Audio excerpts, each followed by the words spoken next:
Well, thank you very much, everybody. This is a great honor. We're on the 2-yard line, not the 5-yard line. 2 days ago, we were at the 5, now we're at the 2. But we have to turn out and vote tomorrow. We're going to vote. But we're right there, and then we're going to do something, a term you've never heard of, make America great again. That's what we're going to do. So hello to Pennsylvania, a very special place. I went to school here, as you know. I spent a lot of time here, have a lot of friends here, and I'm thrilled to be back in this beautiful Commonwealth with thousands of proud, hardworking American patriots. Great people. Great people. You built this country, I have to tell you. You built this country. You're going to save this country, too. You're going to save it. Because, you know, if we win Pennsylvania, not me, if we win Pennsylvania, we win the whole ball of wax. It's over. It's over. So I'd like to begin by asking you a very, very easy, simple question. Are you better off now than you were 4 years ago? With your vote tomorrow, I will end inflation, I will stop the invasion of criminals coming into our country, and I will bring back the American dream. You're going to have the American dream back. What a shame what they've done to our country. They have destroyed our country, but we're going to get it back and fast. We're a nation in decline, but that will not be long, believe me. And after 4 years of economic suffering, we will create the greatest economic boom the world has ever seen. They're all coming back. All those companies that left us with the jobs, they're all coming back. Think of this, though. We're just 1 day away. Oh, we've been waiting for this. I've been waiting 4 years for this. And so have you. And so have you. We've all been waiting 4 years. 1 day, you gotta show up. I don't want any money. I don't want anything. Just show up and bring your vote. And if you have somebody else that got a little lazy, bring that person too. Say, Jim, you gotta get off the damn couch. Come on. We gotta make America great again, Jim. We're just 1 day away from what will be the most important political event in the history of our country. But you have to get out. We have to vote. Just show up and vote. I'd love to, really, what we should do is swamp them. Just swamp them tomorrow. You know, we have a massive lead. I don't even like telling you that, to be honest with you. We have a massive lead. First time ever, a Republican was leading by a lot in early vote. It didn't happen. The Republicans would always be way behind. They believe in going on Election Day, so we're going to let you go on Election Day, right? But they waited till the end always. Democrats would always have hundreds of thousands of votes, and then you either catch them or you don't. You never know what's going to happen. But Republicans have never been in the lead, and not like this. It's a big number. So we have to just get out. You know, the ball is in our hand. We're at the 2-yard line, maybe the 1-yard line, but it's in our hand, and we put it over that. It'll be the biggest event maybe in the history of our country. And let me tell you, it will be also something much more important than that. It's going to save our country, because our country is in trouble. But that's all you need to know. And another thing you want to know is Kamala broke it, and I will fix it, and fast.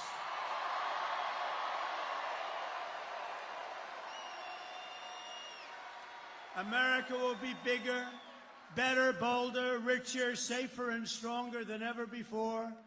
This election is a choice between whether we will have 4 more years of gross incompetence and failure. That's what it was, 4 years of gross. Nothing good happened. What good happened? They cheated on their numbers. You saw last week they cheated on all their economic. We're in like a depression territory. I'll give you a little advance notice, 12,000 jobs. When did you hear that? That's like for Walmart. That's not for us. That's not for a country. It's 250, 300, 400, 100, 12,000. We lost hundreds of thousands of manufacturing jobs over the last month. Think of that. It's going to be that, or whether we will begin the 4 greatest years in the history of our country. We're going to make these unbelievable years, and we're starting from a negative. You know, we're starting from like about 15 yards off the field. We're not starting at the 20. We're starting from 15 yards off the field. And speaking of football, maybe we can get the NFL to drop that ridiculous kickoff set. What the hell are they doing? What is that? I watched the game the other day. I said, what the hell happened? They just kicked off and nobody moved. Oh, well, that's up to them. This will be the golden age of America. Tomorrow, it's a beautiful term, isn't it? I was saying before, I was just proofing and reading and studying and all that stuff, and what a beautiful term, the golden age. We're going to be in the golden age. Won't take long. So tomorrow you have to stand up and tell Kamala that you've had enough. You're not going to take it anymore. You're the most incompetent vice president we've ever had. And Joe Biden was the worst president in the history of our country. Kamala, you're fired. Get the hell out of here. You're fired.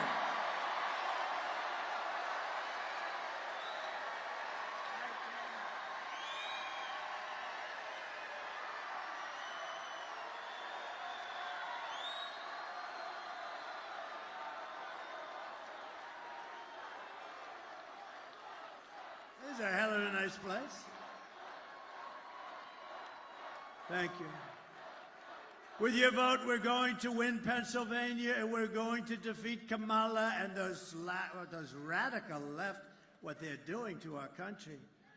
Crazy Nancy Pelosi, what's about her? She has Visa stock, a big position. You know, she started off with nothing. Now she's worth $200 million. How did that happen? So she has Visa stock, and she sells her stock. The day before, it was announced that Visa's under major federal investigation. I don't know. I wonder, do you think she had any insider information? I don't know.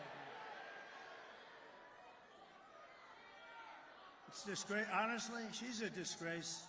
They ought to throw her the hell out of Congress. We are going to make America great again, and it's going to be fast. We're going to do it fast. We'll fast track it. Over the past 4 years, Kamala has orchestrated the most egregious betrayal that any leader in American history has ever inflicted upon our people.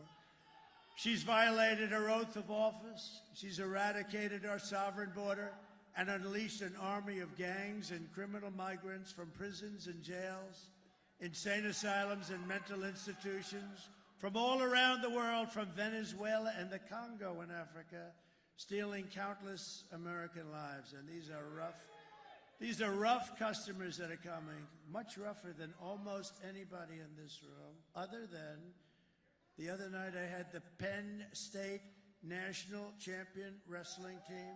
Think of this. They have a great coach. They've won exactly 11 out of the last 13 national championships. And I looked at these guys. They came up. I brought them up. And we were at Penn State when we did a little bit of a rally. It was a little rally that we could have sold the place out about 15 times. But we brought them up. I heard they were here, and I brought them up.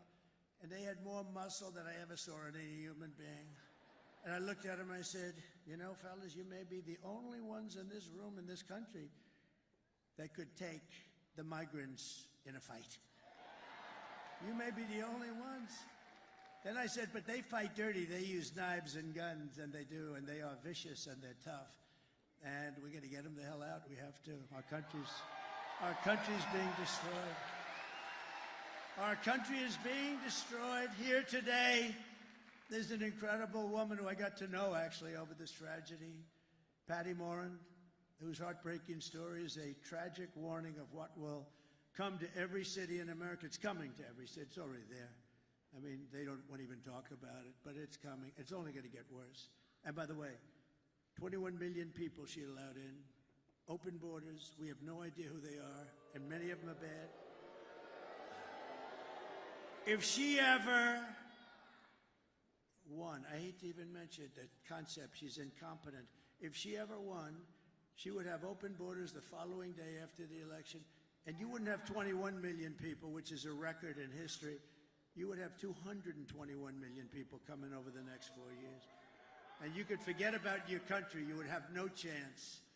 Patty's wonderful daughter, Rachel Morin, was a 37-year-old mom of 5 precious, beautiful children. Rachel lived in Maryland, 1,500 miles from the border. Last year, while Rachel was out on a run, she wanted to always stay in good shape. Right near her home, she was brutally raped and murdered by an illegal alien who was led into the United States by the ridiculous open borders policy of Kamala. The savage who committed this heinous crime first killed another woman in El Salvador before walking across Kamala's open border. Come in and please come in. We'd love to have you into the United States. Isn't that wonderful? He then attacked a 9-year-old girl and her mother in a home invasion in Los Angeles, beating the hell out of both of them before murdering Rachel. Patty is really special. I got to know her. We had lunch together, and she's a very great woman. She's just like, look, there's nothing you can tell somebody when that happens. You can't say, oh, well, time. I don't know. Sometimes time's good. Sometimes it makes it worse. I've had them say it's worse now than it was 10 years ago. But Patty's a fantastic person. I'd love to call her up. She'll say a few words about her beautiful daughter. Please. Patty?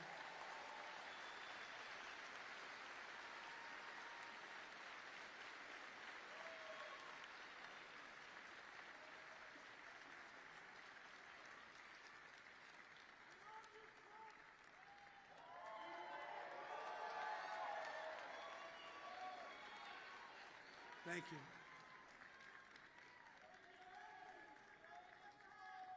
Thank you.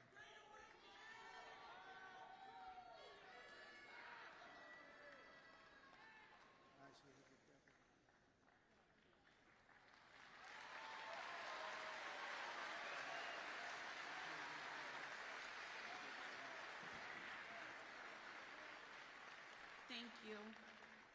Rachel, if you knew Rachel, everybody in our town knew Rachel. They loved her. She was a tiny little spitfire. She was like 5 feet, 5'2".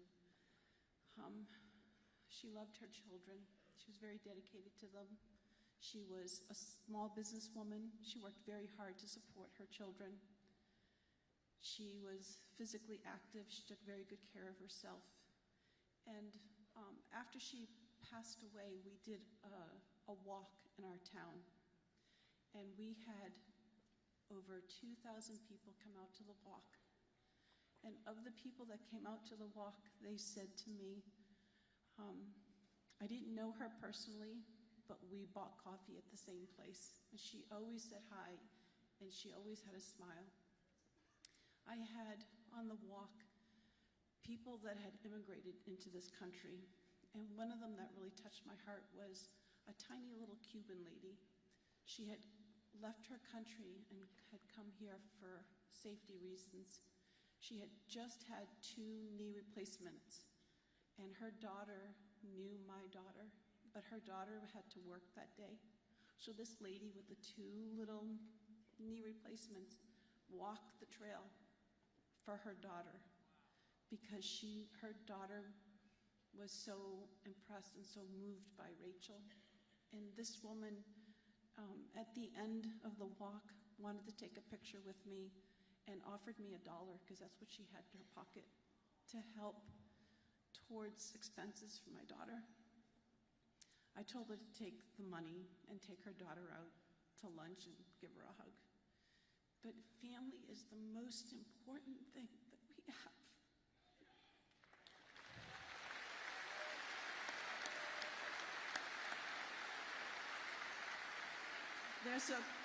There's a proverb, and the proverb says, when a righteous man reigns, the people rejoice.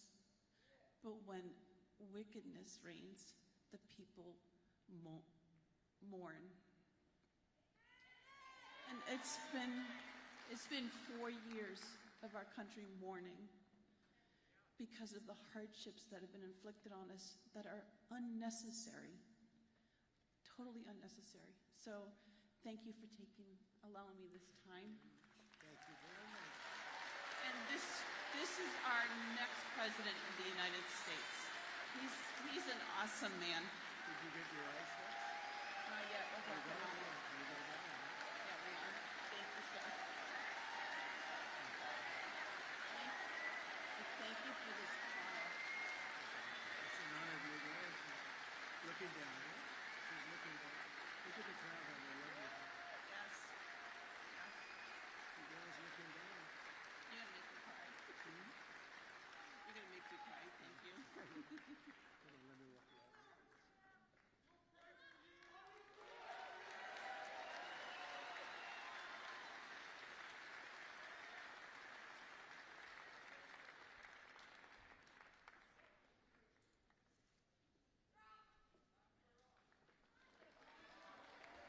Thank you very much. Thank you, Patty. Great woman, really incredible. How do you do that? I don't know. She did something that's very hard to do. I couldn't do it, I don't think. Very hard to do what she just did so beautifully, too.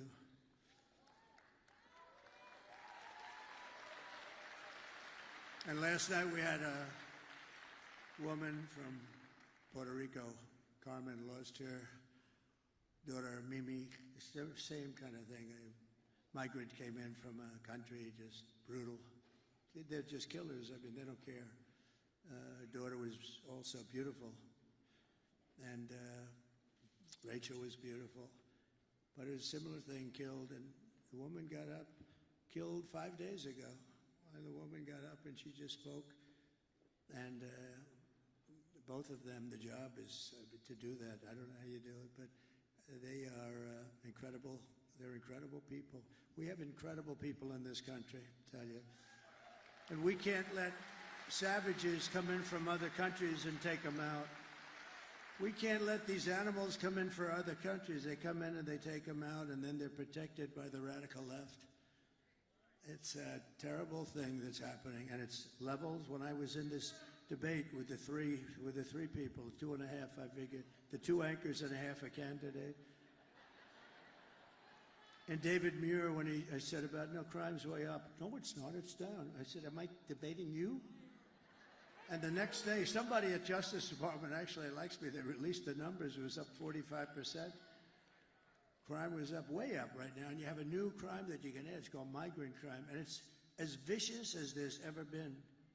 It's a level of viciousness. And I put up tapes, but you know, the problem is the fake news never puts the tapes on. A friend of mine calls me. And he says, I watch all your rallies. They're the greatest rallies. But you know, when you put those tapes up, the cameras, look at all those cameras over there.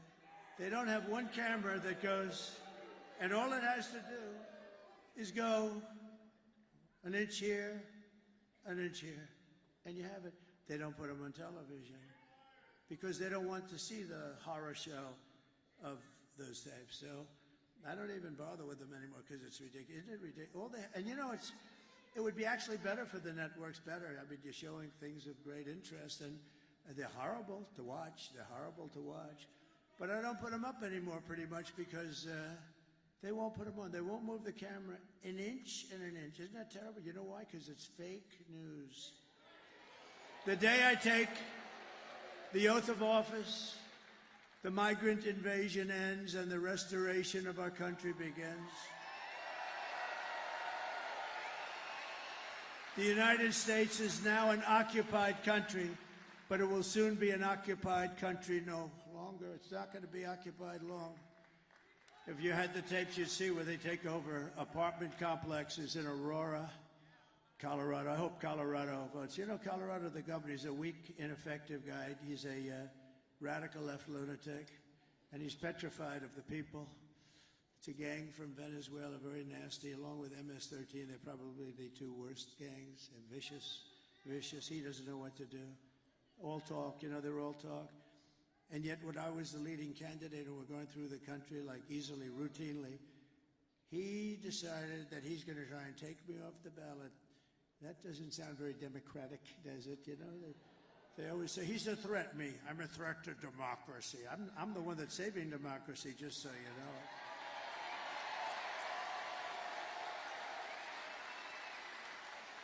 And this weak, ineffective governor got his attorney general to push it, and they tried to take me off the ballot. It went through a whole court system, and the Supreme Court of the United States, and it was very important that they did this. They voted 9-0, including the 3 justices that sometimes would maybe not vote for something like this. I have respect for them. They voted 9-0. You can't do that. You just can't do that. You have to take them out with the ballots.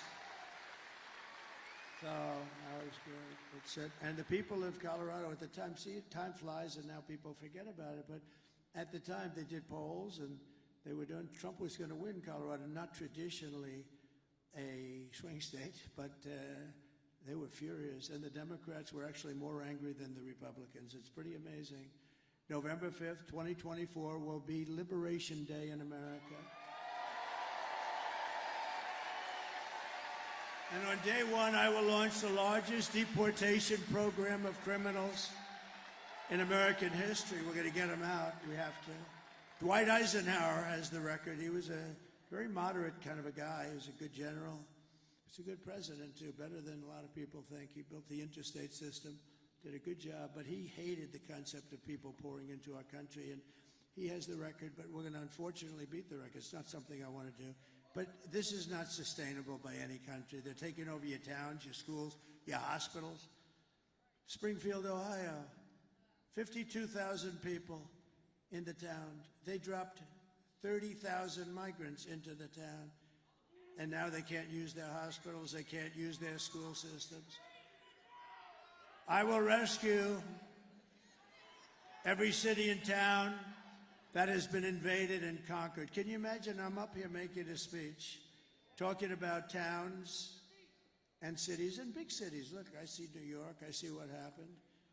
And the mayor made some nasty statements about it. You know, the mayor, Mayor Adams, he made statements about this is not sustainable. We can't, I mean, you have to help us with this. Hundreds of thousands of people are piling into New York. You have to help us. And I said to my people, he'll be indicted shortly. They indicted him.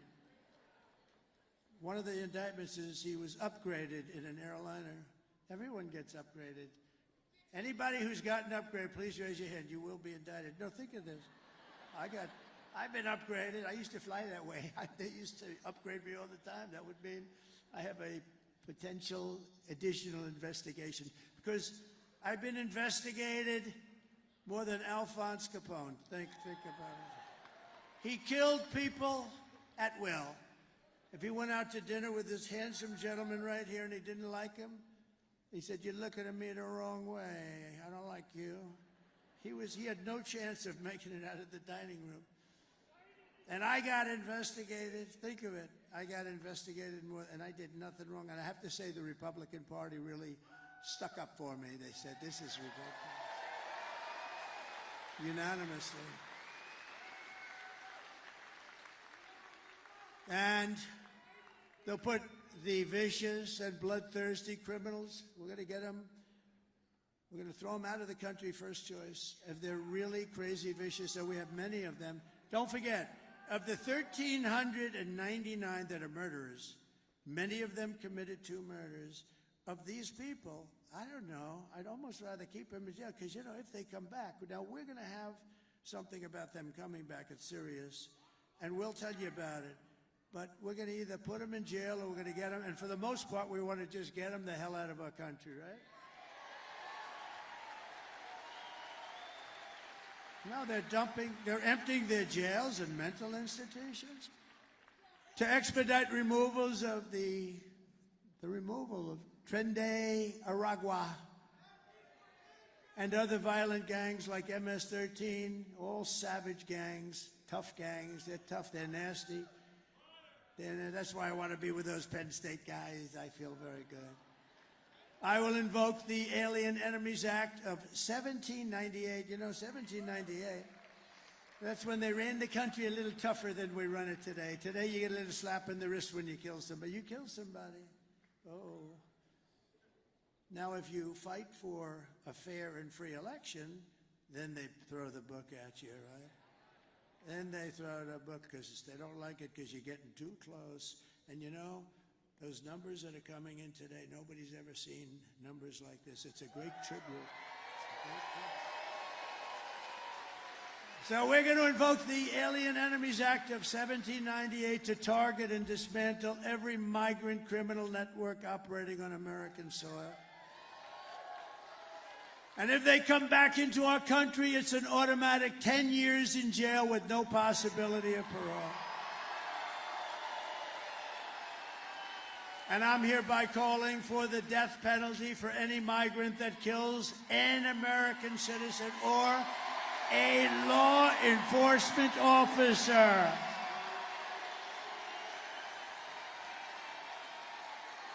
You kill our citizens or you kill our law enforcement officers, you know, we have to protect them. They're in a dangerous situation. And we have very few. It's very hard to get them now. It's because we don't protect them. We don't stick up for them. We don't fight. I mean, we end up taking away their pensions. We end up taking away their house. They end up losing their families. We're going to fight for our law enforcement officers. Being a policeman used to be one of the most sought-after jobs in the country. Today, it's not. I visited a wonderful young family in Long Island. The door opens to a car and bullets start firing out. He's not allowed to do anything. He can't, you know, just horrible. It's very dangerous. And we're going to have it so they're going to want to be cops again. We want to be policemen. My father always said, don't ever use the word cops. That's not respectful. It's a little different than it is nowadays. Can you imagine? Because my father had respect. Our family had always great respect for policemen. I'll never forget, I said to my father, Dad, the cops around here do a good job. Don't ever use the word cops. They're policemen.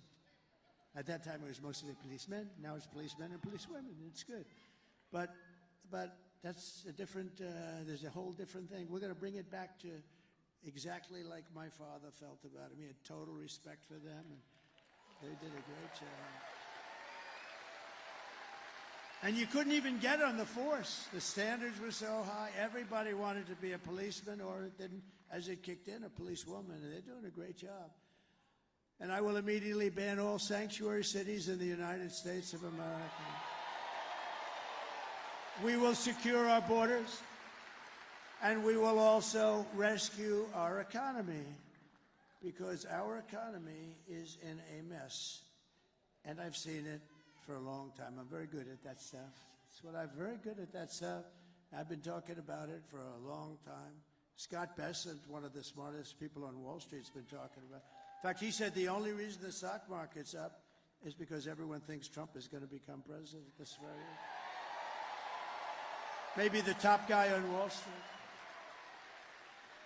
4 years of Kamala have delivered nothing but economic hell for American workers. You know that.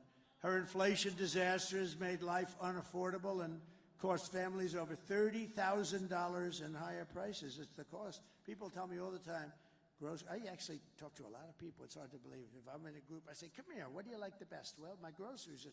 They're always talking about groceries and the cost of cars, the cost of everything. The cost of anything. It's all inflation that they created.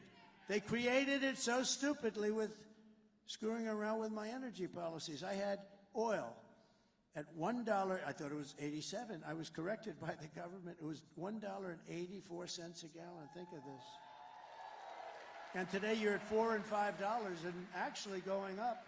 It's going to go up a lot. By the way, the day after the election, if something bad happens, you'll see oil at 10, 12, 15, because these crazy people are trying to force electric cars down your throat. And we like electric cars, but they're not for everybody. And by the way, Elon Musk is incredible, what he's done. Do you know where he is right now? He's in Pennsylvania fighting for the election. He's campaigning, Elon. That 22-story rocket ship last week, did you see that? It's coming down. I say, oh, no, it's going to crash. Look at the gantry. It's coming too sharp. Stop it, stop it. I didn't know it was him. I figured it was him because he's so far advanced. You know? Who else could do this kind of stuff? Anyway, this thing's coming down. It's wrong angle, and then all of a sudden, you know, it really looked like it had the whole deal was going to collapse. The gantry, that's the thing that holds it up. So it's coming down. Then all of a sudden, wow, you know, massive flames of fire and jets and everything comes pouring in from the left and pushes it over. And then it drops gently down, and then those two big arms come out like you're hugging your baby. Just grab that thing and put it gently down. Put it gently down on the pad. And it was a beautiful thing to see. See, now in the old days, I would have said hugging something else, and I would have thought that was so smart to say. And then the fake news would be writing stories about it for 2 weeks. So we don't give them those opportunities quite as much, but it was more fun, but we don't give them those opportunities. Just days ago, we had but you know, Elon, really, we have to be thankful that he gave for the horrible hurricane that did such a big number on numerous states, but North Carolina got hit badly. I mean, they were really hit, and I was there. I was very early there, actually, and then came back, and I met with a very good person, one of the head people in North Carolina. He said, "Sir, you know Elon Musk, don't you?" "Yeah." He gave me the nicest endorsement. He said, "If you don't win, if Trump doesn't win, this whole country is going to be no good. It's going to be no good." And it won't, because their policies, these radical left policies, will be Venezuela on steroids. That's what's going to happen to us. And I said that years ago, if that ever happened. Now, we can't let we got to get these people the hell out of office because they're bad. First of all, they're incompetent, but they're bad. But he said, "Sir, could you do us a favor?" What? He makes something called Starlink. I said, "What's Starlink? Tell me what Starlink." He said, "It's a communication system, because all our wires are buried underwater." You had to see this. Areas that never saw water are now lakes. I mean, nobody's ever seen a hurricane. This was a real sort of a water-destructive hurricane. There's never been anything like it in terms of the amount of water put out. It literally, areas that were almost like they never saw much rainfall or anything. They're now these giant lakes. And the destruction and the death. A lot of people died, and, you know, people don't know that, but a lot of people died. There are people still missing. He said, "We have no communication. We're cut off from the mainland, and we need Starlink, and we can't get anyone on the phone because, you know, it's a very popular thing." So he explained what it is, and I called Elon. I said, "Elon, you have to do me a favor. North Carolina and parts of Georgia are really in bad shape, and they have no communication. You have to get your Starlink, whatever the hell it is, Elon. I don't know. I don't care, but you got to get some. And if you don't mind," and so I'm talking to him, and you might have heard this. I told him a couple times. I'm talking to him, and I get a note that the man from North Carolina was, "Thank you very much, sir. The Starlink is all being taken care of. It just happened." I said, "Wait a minute."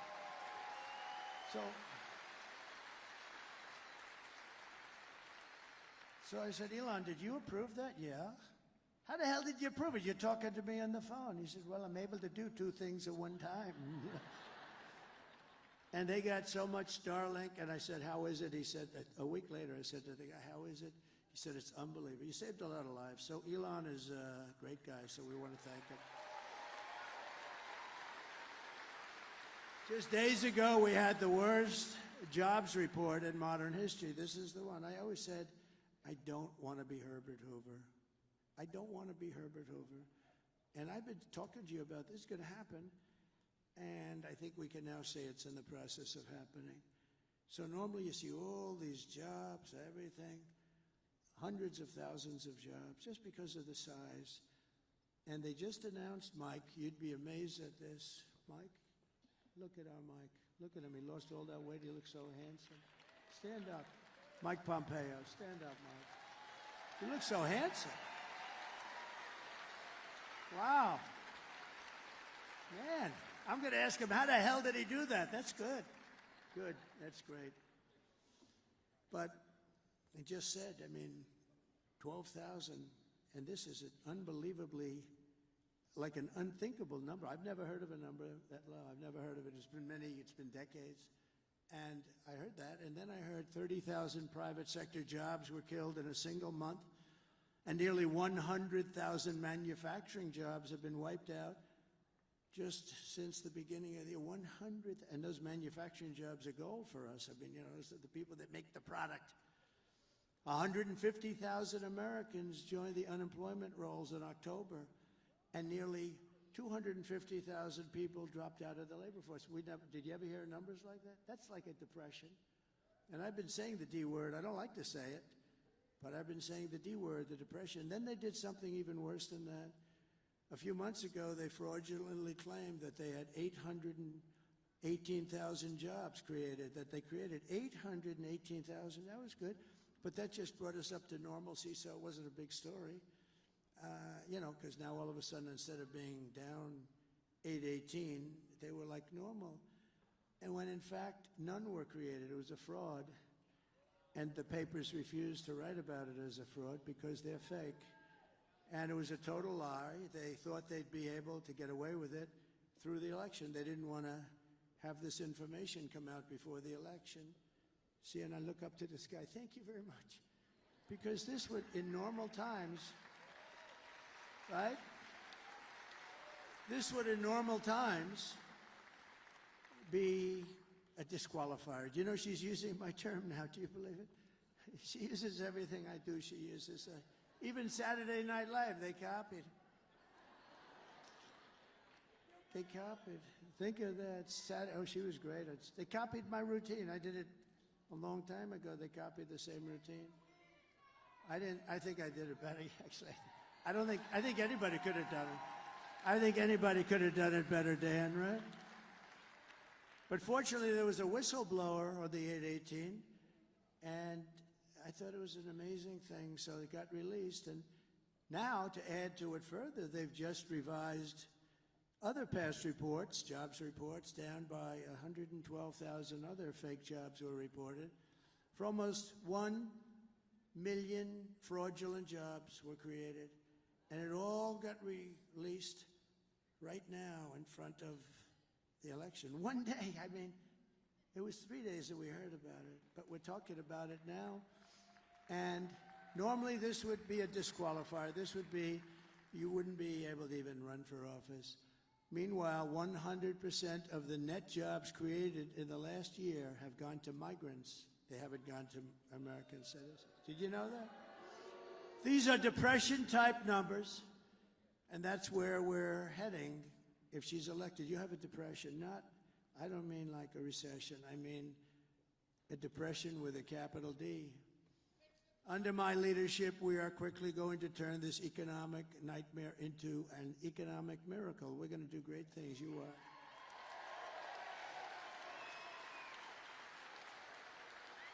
We're going to make America wealthy again, and we're going to make America affordable. We have to get the prices down. I told the story this morning. A woman goes up to a counter in a supermarket with 3 apples.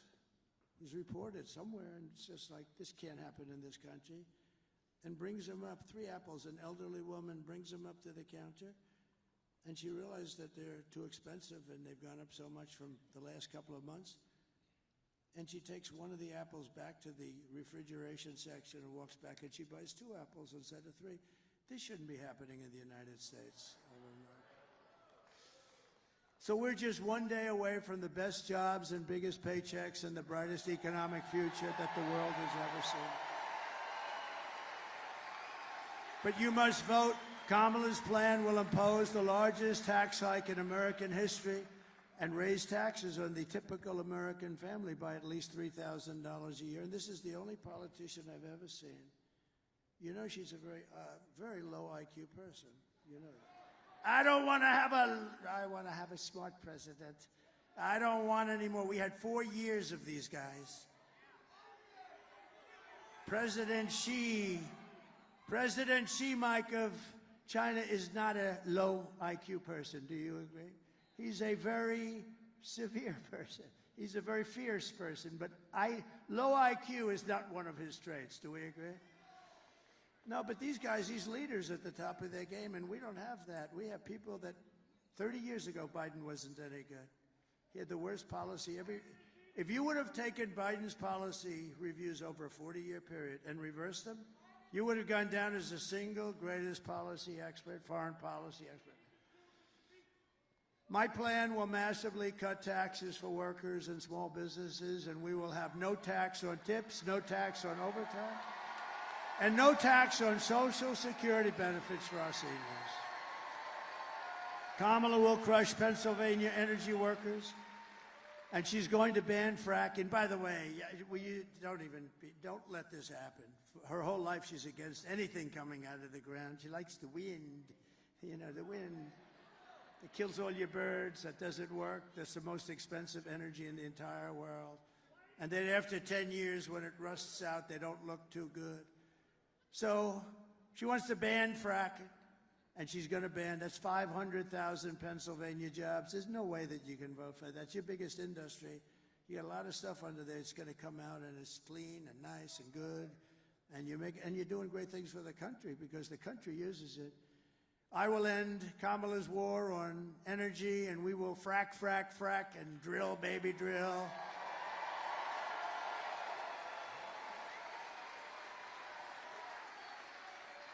And I will cut your energy prices, all of your energy, gasoline, for the house, air conditioning, heating, everything, in 1 year from January 20th, which would be the day we take over. Oh, it's so close, but still dangerous.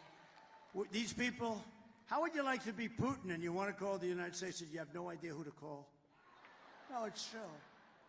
Let's see, let's call up the United States. I'd like to work something out. Who do we call? Sir, really, there's nobody you can speak to. I just thought of that the last couple of days. They want to make a deal, Mike, and they have nobody to speak to. Maybe they'll speak to the guy right alongside of you. You got a great Senate. By the way, you have a great Senate candidate. I hope you're gonna go for it, David. He's great. I hope you're gonna go. He's working hard. It's hard beating those guys that are there for 25 years and do nothing. See, when you do nothing, you're a survivor. You can never get yourself into problems. He does nothing for you. He doesn't fight for your fracking. He wouldn't care. He wouldn't even say to her, no, we can't do that. That's going to have a terrible impact on Pennsylvania and the country. He would never say that. He's a survivor. His father was in for 25 years. He's in for whatever the hell he's in for, 25-something. And they're tough to beat, I have to tell you, because he's just a survivor. That's the only thing he's good at. You need more than a survivor. You need this guy. This man is good, David McCormick. And he's working hard.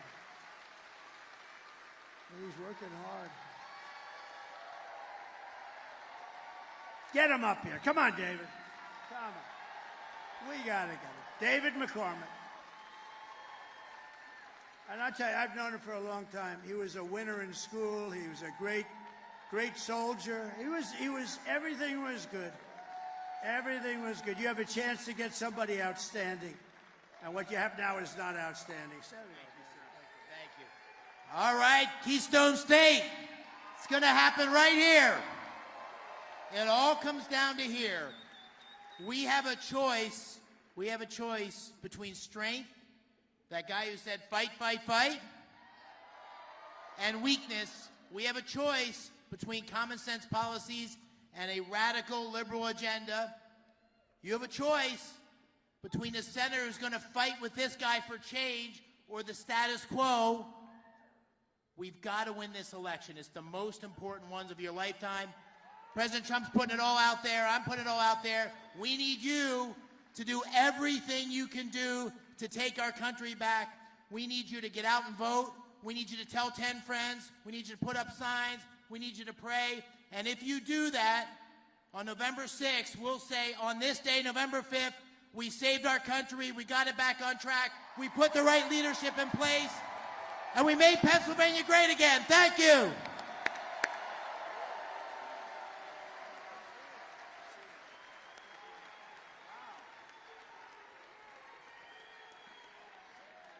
Wow.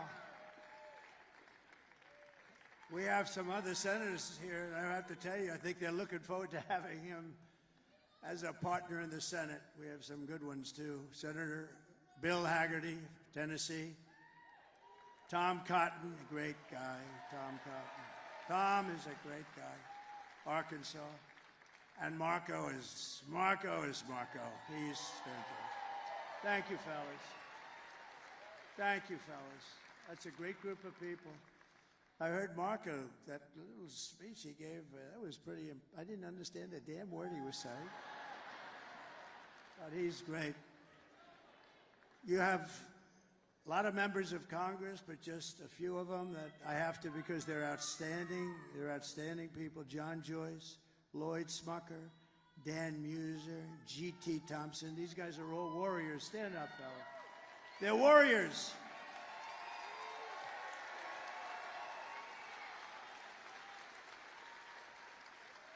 They are warriors.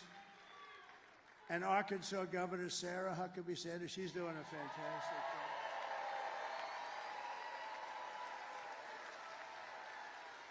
She's fantastic. Pennsylvania Treasurer Stacey Garrity. Where's Stacey? Thank you, Stacey. Oh, thank you, Stacey. Good job. Former Secretary of State Mike Pompeo, great guy. Great guy. RNC Chairman Michael Watley, he's doing good. He's doing good. I told him, do me a favor. You've heard this speech before. Stay back. Just work on the votes. We've heard this speech before. You have a man from Europe. I don't know if he's here. I saw him backstage. What he did was, and what he is doing is sort of what we did a few years ago. He's doing a great job. He's always been my friend for some reason. He liked me. I liked him. And he's shaking it up pretty good over there. He was the big winner of the last election in the UK, and he's a very spectacular man, very highly respected, Nigel Farage.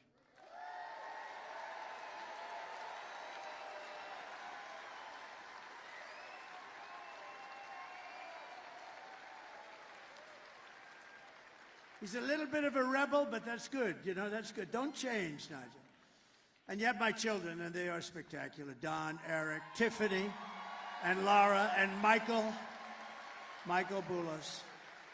And Tiffany's going to have a baby very soon. Gonna have a baby. Tiffany's having a baby. Thank you very much. That's really great.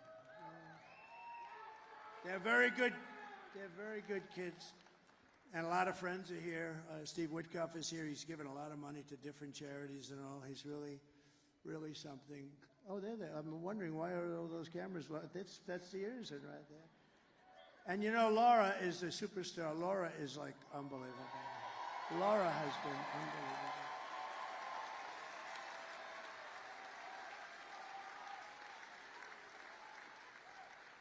Laura, you know, she was born and really loves the place, North Carolina, and she can't hold it against her, right?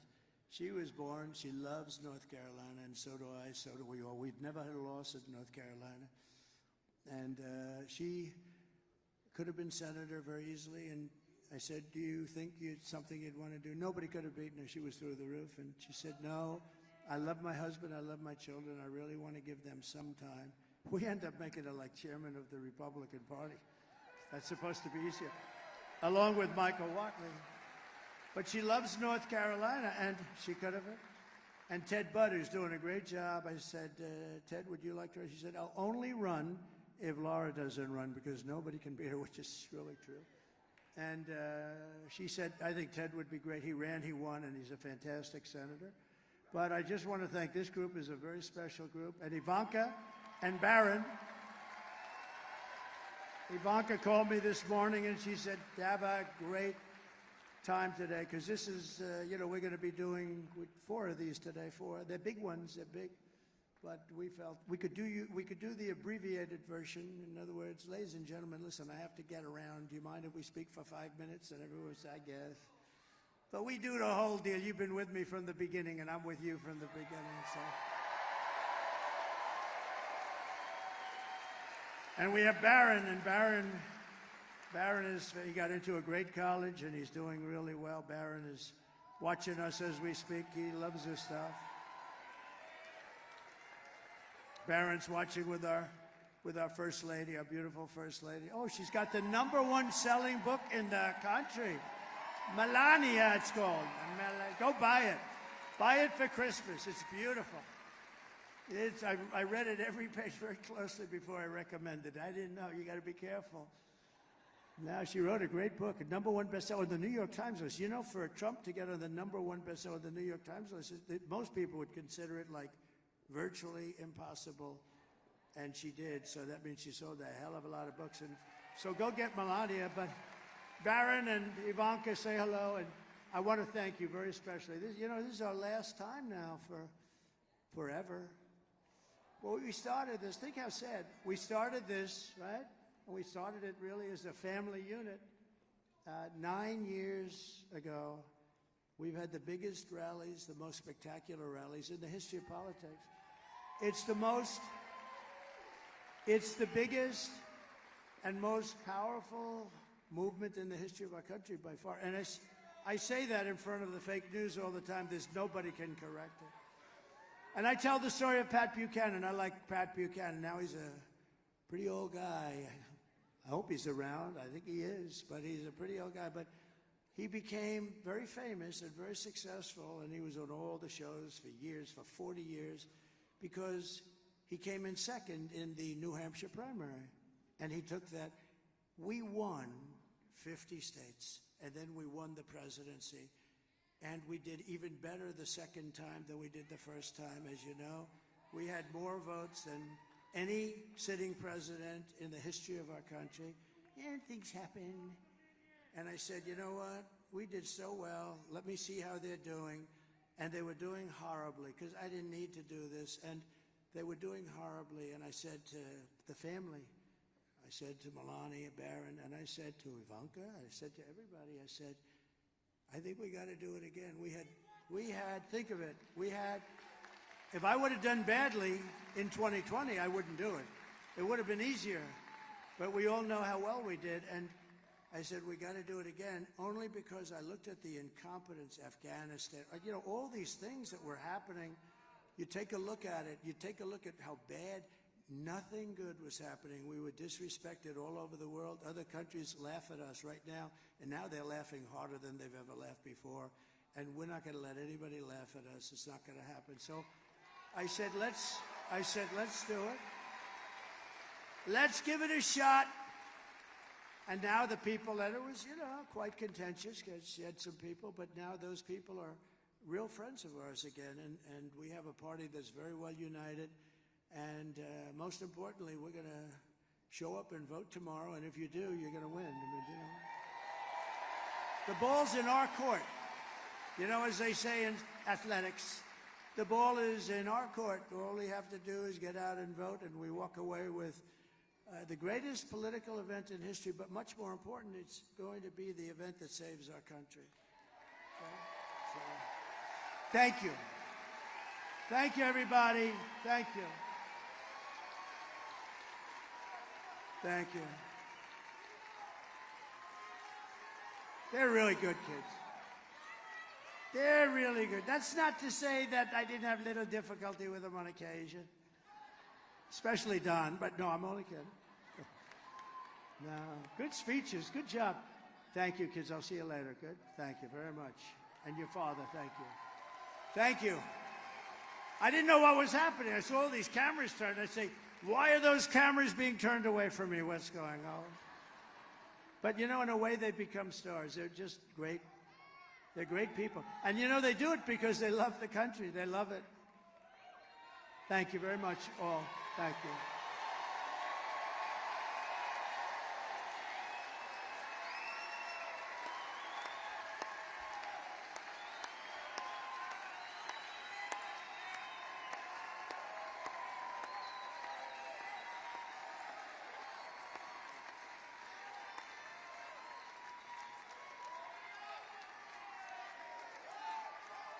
Thank you, everybody.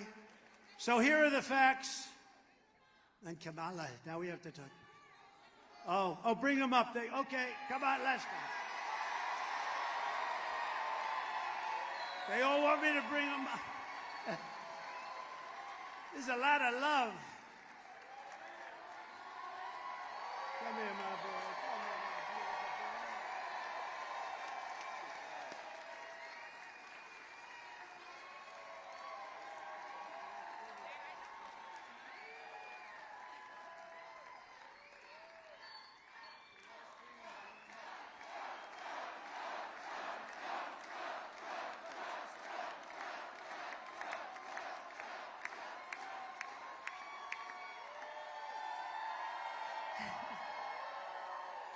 We are 24 hours away from sending the greatest president this country's ever seen back to the White House. And I just want to say how much love we truly feel from everyone in Pennsylvania, but truly across the country. You guys are our family. We love you. God bless you. We are here fighting by your side, not just now, but forever, because we are so blessed to live in the greatest country on earth, the United States of America. We love you guys. Thank you.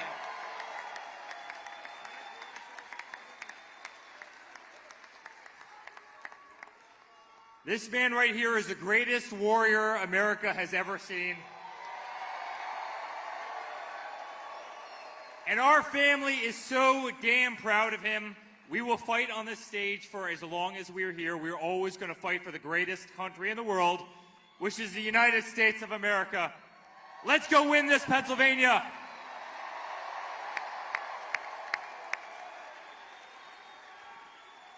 Guys, for us, this has been an honor of a lifetime. You guys are the best, but now it's up to you. We can't do it by ourselves. It was always about all of us. It was about one country. It was about taking back our freedom, our rights from those who are trying to take away from us. So tomorrow, bring your friends, stay in line. Let's vote, vote, vote. Let's take back our country. Thank you, Pennsylvania, and thank you, America. God bless all of you.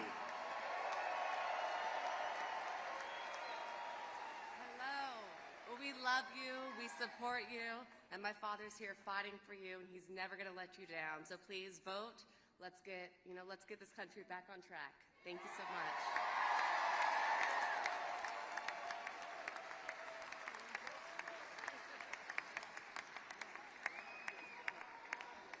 I shouldn't have done that. I got to follow that now. I'm not going to follow that. So, kids, go back to work. Let's make sure everybody shows up tomorrow to vote, okay? Thank you.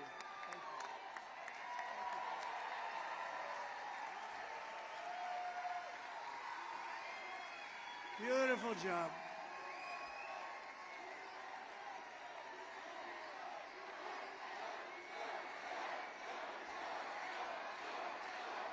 They're great. They're good people, and they love our country, but they really are good people. They're kind people. They have big hearts. They're strong. They can be nasty, but they have big hearts, those great children of mine. So here are some of the facts. Kamala is a radical left Marxist rated even worse than crooked Bernie Sanders and crazy Bernie Sanders. I don't know, do I call him crooked? I'd say probably crazy, maybe for him is a better term. And Pocahontas herself. Kamala destroyed our economy. She was an original creator of defund the police movement, and therefore anybody who wants to defund the police even for one day, and she was there for a long time, is not worthy of being president of the United States. We need our police.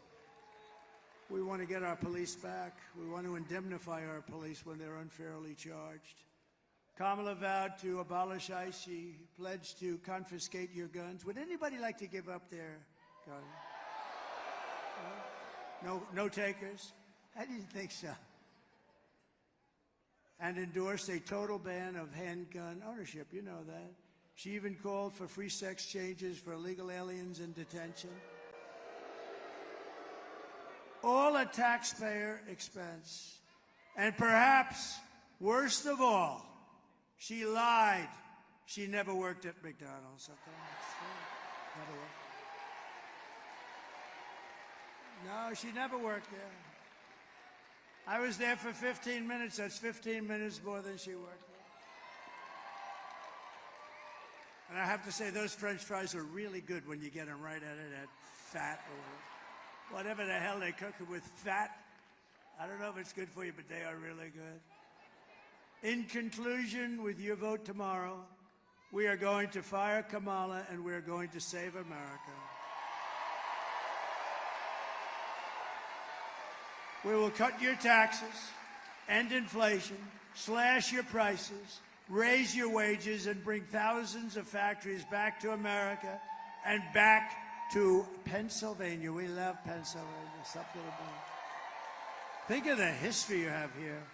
Think of the history you have, the political history. Is there any place like it?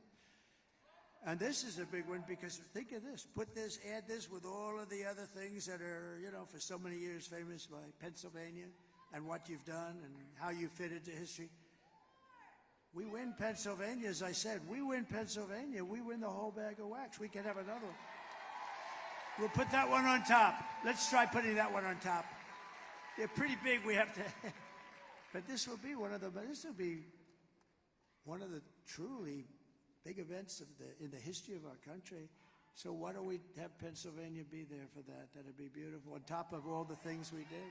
Because remember, we gave you the largest tax cuts in history, the largest regulation cuts in history, rebuilt our military, defeated ISIS, had no new wars, gave you right to try, the great, incredible thing that's saving thousands of lives, right to try. You don't have to go to Europe or Asia or just go home and die. If you have no money, you go home and die.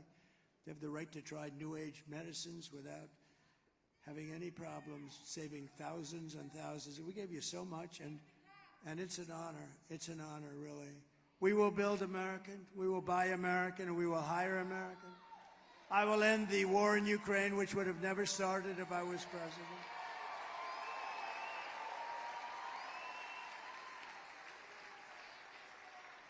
And I will stop the chaos in the Middle East. There's another thing, Israel, October 7th. October 7th would have never happened. All of those people that were hostages, hopefully are still, because I hope they're of hostage. I just hope they haven't been killed, but I think a lot of them are killed. I think a lot of them have been killed, but we can hope. But that would have never happened. That would have never, ever happened because Iran was broke. They had no money for Hamas. They had no money for Hezbollah. We would have had peace in the Middle East. You would have had peace. Instead, you have all of the death that's taking place. It's terrible. And I will prevent World War III because you're just around the corner from World War III, and this will be a war like no other. This will be a nuclear war. And this will not be two army tanks going back and forth and shooting at each other. This will be a war. The level of power of these weapons is, you know, I rebuilt our nuclear force. I rebuilt our whole military during the 40s. We did a phenomenal job in that, but in many ways I hated to do it. In many ways I hated to do it with respect to the nuclear. Because they're going over the power levels of various things that we're rebuilding, and I say, General, are you sure about that? The power is just crazy. It's obliteration. And we have people that don't have a clue, and they're negotiating. Look, Ukraine should have never started. None of these things. How about when you look at Afghanistan? That would have never happened. We were going to get out of there with strength and dignity, and we were going to be was going to be a victory. It was enough. They were in there for 21 years or something. But the one thing I would have done is I would have kept Bagram, the big air base, one of the biggest bases in the world. We built it many years ago for billions of dollars. The most powerful, longest runways that can handle anything in the world, 1 hour away from China. Remember, that wasn't really for Afghanistan. That was, you're 1 hour away from where China makes its nuclear weapons. And you know who has it now? China. These are stupid people. They took the military out first. They took the military. They said, oh, we had a plan. We had a plan. Mike Pompeo made the plan with me. We had a plan subject to all these different things that they had to do. They weren't doing them. They were doing some, but they said, great, we're not going forward until they do the other. We were going to be fine. But the one thing that wouldn't have happened, we would have never taken the military. You take the military out last, and we lost 13 lives and many people obliterated, and hundreds of people were killed on both sides. We will crush violent crime and give our police the support, protection, resources, and respect they so dearly deserve. We will strengthen and modernize our military. We will build a massive defense shield all around our country so a missile heads in our direction and we knock the hell out of it. We can have it. And Ronald Reagan wanted to do that many years ago, and he was right, except we didn't have the technology then. It would have been not good, but we didn't have today. You can shoot a pin out of the sky. It's incredible, actually, what they've been able to do. But it's all going to be made in the USA, and a lot of it is going to be made in the great Commonwealth of Pennsylvania. We will rebuild our cities, including our capital in Washington, D.C. We'll get rid of all the graffiti on those beautiful marble columns, and we'll clean it. And it'll be properly run, and we'll stop the death and shootings and muggings and everything. We'll make it a great capital, beautiful capital again. And we'll also make sure that our Supreme Court stays to 9 justices.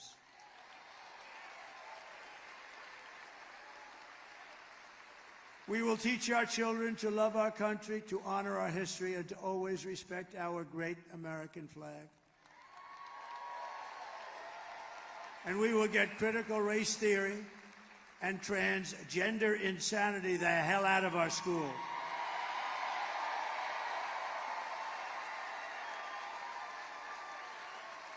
And we will, of course, keep men out of women's sports. Every time I say those last two things, and I may add the open borders. Can you imagine they're trying to defend open borders? Open borders, who would do that? We're the party of common sense, okay? We're really the party of common sense. But when I say open borders, we're going to close the borders, you know, you say, can you imagine you actually have to say that? What the hell? I mean, who the hell wants open borders where criminals from all over the world can just walk into our country? These are crazy people, or they hate our country, or they think they're going to get these people to sign up and vote. I guess maybe that's it. But it's not defensible. But think of the last two. The transgender insanity. It's taken over. And, you know, nobody's ever come up to me and said, I'd like to talk to you about that. I've never had any. They've talked about taxes. They've talked about economic development. They talk about or the last one, men playing in women's sports. Nobody's ever come up. With all the people, I deal with hundreds of people. I deal with people. I go into crowds. I ask them because I get better opinions from you than these crazy consultants they have for a fortune. But I've never once been said, sir, we have to do something about keeping men in women's sports. I've never had the question. I don't know. It's such a big subject. Nobody's ever asked me the question before. Can you imagine? Go back 10 years and say that a president from 10 years from now is going to be up there defending the fact that men should not play in women's sports. People would say, you're crazy. That'll never happen. Did you see the two boxes? Did you see the two boxes? They were men. They transitioned into womanhood. And they fought a very good Italian.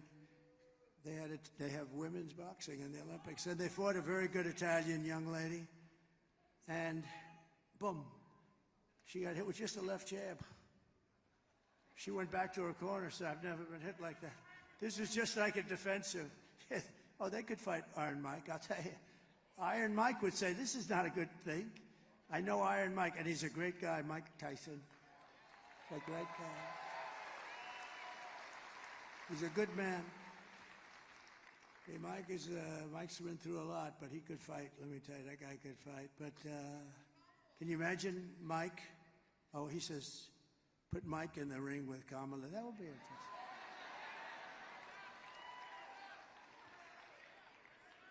No, but can you imagine? And these two men that transitioned, you'll be shocked to know they both won gold medals. In some of the easiest fights, they're announcing a certain woman. She's a champion here, a champion there. She's great. She gets hit. Blah. That's the end of the championship. It's so unfair. It's so ridiculous. And it's very demeaning to women. I think it's horrible. I will defend religious liberty. I will restore free speech. And I will defend the right to keep and bear arms, our Second Amendment. And I did. They didn't touch it. After years of building up foreign nations, defending foreign borders, and protecting foreign lands, we are finally going to build up our country. We're going to defend our borders, and we're going to protect our lands and citizens. And we will stop illegal immigration once and for all. We want people to come into our country, but they're going to come in legally. That's all. We will not be invaded. We will not be occupied. We will not be overrun. We are an occupied country. Can you believe the things I'm saying up here? We are an occupied country. Take a look at Colorado. Take a look.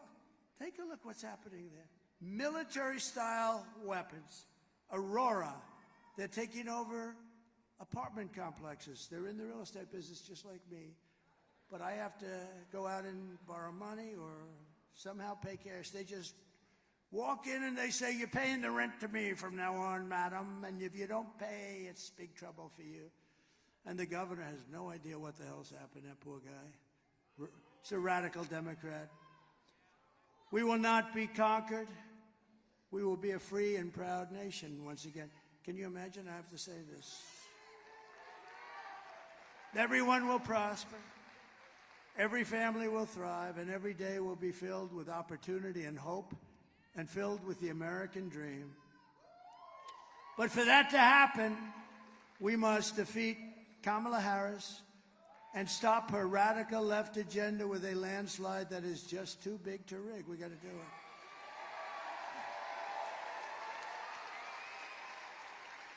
So you need to get out tomorrow and vote. That's it. This is it. We're going to get together again, but it's going to be different. It's not going to be a rally. It's going to be applause for what we're doing. It's going to be better. Because these incredible rallies, and there may have been like 900 of them, a tremendous amount. This is over 9 years. Many, I know we celebrated 507. I remember 507, it was a few years ago. I think it's got to be close. I don't know, whatever it was. But it's hundreds and hundreds. And they've been flawless, right? Every once in a while, I'd make a little aggressive statement that people didn't like, but, you know. Don't forget, I'm rarely on the teleprompter. Isn't it nice to have a president that doesn't have to be on the teleprompter, right? Right, Dan? That guy, look at that guy. Stand up. That guy, he's such a good guy. You better bring him home because he has worked so hard in the election, Dan Muser. He's worked so hard. And you know what? Think of it. Think of it. If we lost, I'd call him up tomorrow. I'd go, I won't say it. Franklin Graham said, please don't use foul language. I said, all right, Franklin. He said, you can tell the story just as well without the foul language. Actually, he's not right about that. It's not quite the same. When you don't, every once in a while, not a real bad word, but, you know, like a word. But he did say that, so I do my best. But I'd call him up with anger and fierceness. I'd say, you failed me. As opposed to calling up and say, Dan, you did a great job. I love you, Dan. Right? I think we're going to do the Dan, you did a great job. And you did, regardless. And all of these guys, they're all in. They're great guys. They're warriors. For the past 9 years, we've been fighting against the most sinister and corrupt forces on earth. That's right. With your vote in this election, you can show them once and for all that this nation does not belong to them. This nation belongs to you. You. This nation belongs to you.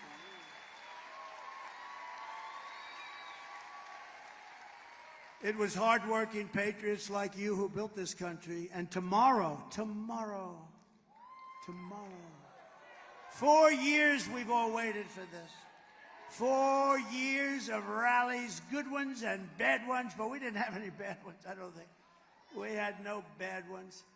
But 4 years, think of it, 4 years, and now it's tomorrow.